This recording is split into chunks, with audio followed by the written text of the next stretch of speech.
Assalamu alaikum wa rahmatullahi wa barakatuh.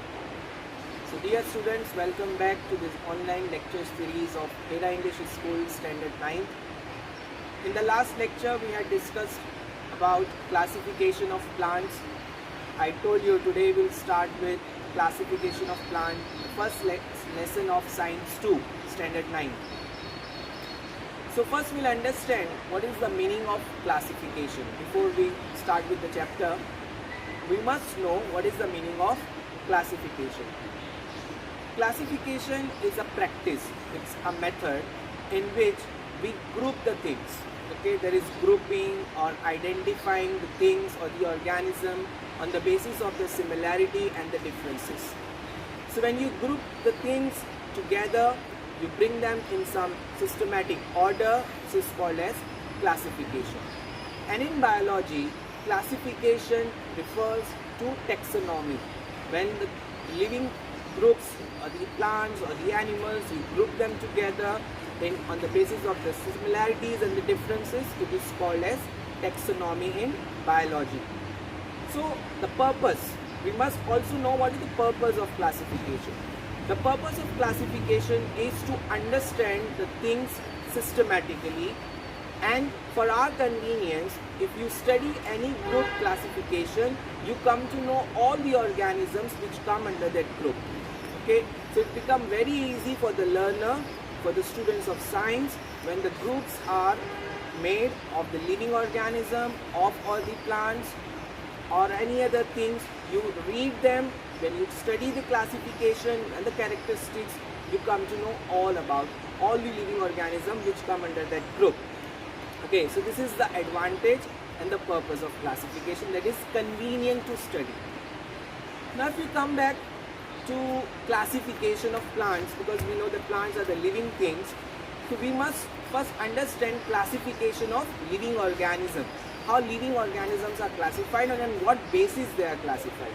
So there are different bases of classifying living organisms. So today in the present scenario, the living organism classification is particularly done on the type of cell, which type of cell they are made up of. So you must understand there are two types of cells.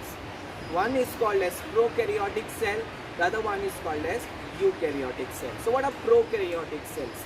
Prokaryotic cells are those cells which have not well developed membrane. Okay, the organelles which are present in them, they are just lying in the cytoplasm. Whereas in eukaryotic cell, every organelle have their own membrane, distinctive membrane. Okay, so eukaryotic cell, you can say they are in the true sense, true cell.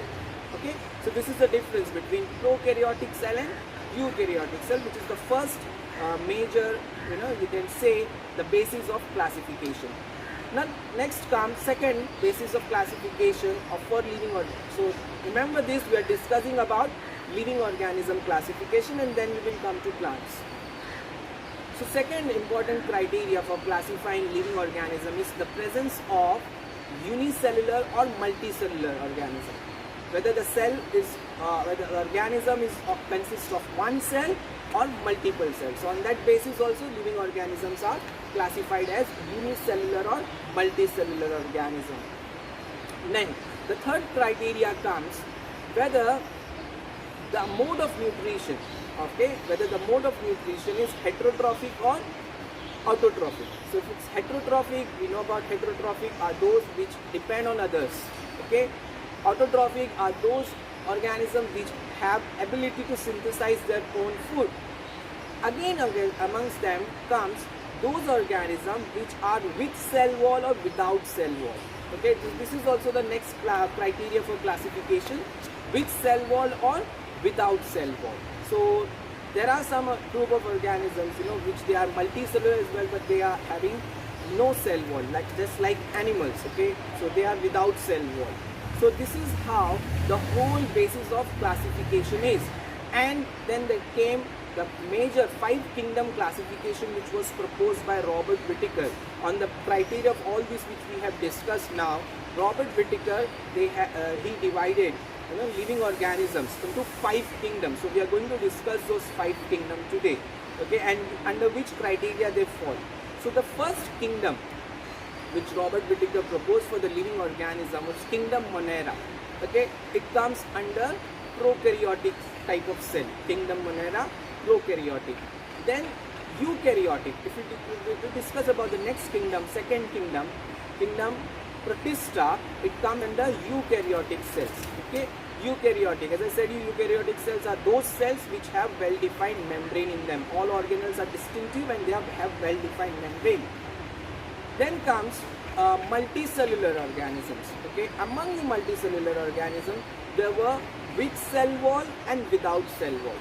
So with cell wall had two more kingdoms in them, kingdom fungi and kingdom plantae. So our chapter classification of plants is based on kingdom plantae. We'll discuss this in the later on part of the chapter. So here kingdom fungi, which is the third kingdom, we have discussed about kingdom Monera, which is prokaryotic type.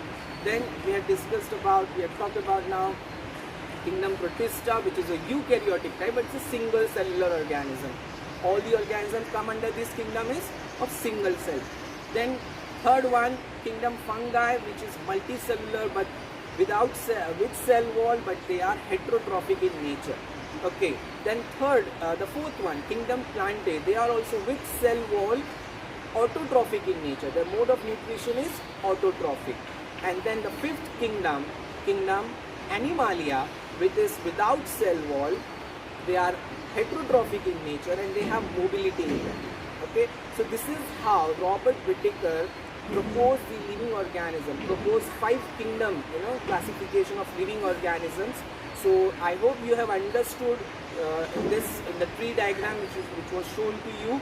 So you go through it, read it. Inshallah, in the next lecture we will discuss about detailed classification of plants. Assalamu alaikum wa rahmatullahi wa barakatuh.